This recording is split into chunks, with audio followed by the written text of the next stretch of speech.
যোৱা এটা দশক মাজৰ যেটো যোৱা বছৰৰ ইন্টাৰনেল ইভালুৱেশ্যনৰ জৰিয়তে বা বিকল্প মূল্যায়নৰ জৰিয়তে যি ফলাফল ঘোষণা কৰা হৈছিল কোভিড সৃষ্ট পৰিস্থিতিৰ কাৰণে সেই বছৰটোক যদি আমি বাদ দিও তেনেহলে যোৱা 10টা বছৰৰ ভিতৰত এবাৰৰ ফলাফল যথেষ্ট উন্নত in terms of pass percentage. Higher secondary ক্ষেত্ৰটো মাননীয় মুখ্যমন্ত্ৰী ঘোষণা কৰিছে যে আমাৰ স্কুটি দিয়াৰ কথা গতিকে এই স্কুটিখিনি এতিয়া কিমান সংখ্যা হ'ল তাৰে ভিতৰত ফাৰ্স্ট ডিভিজন মানে যোৱা বছৰো আমি স্কুটি ফাৰ্স্ট ডিভিজন মানে আমি নাই দিয়া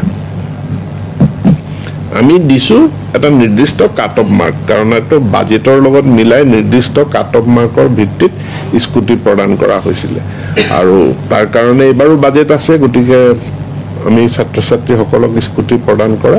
এই কামখিনি আমি আগুৱাই নিম আৰু যিসকলে ফাৰ্স্ট ডিভিজন পাইছে তেওঁলোকক কেনে ধৰণে আমাৰ আনন্দৰাম বৰুৱা এৱাৰ্ড দিয়া যায় এই গোটেই বিষয়টো মাননীয় মুখ্যমন্ত্ৰী ডাঙৰীয়া এই সম্পৰ্কে সিদ্ধান্ত গ্ৰহণ কৰে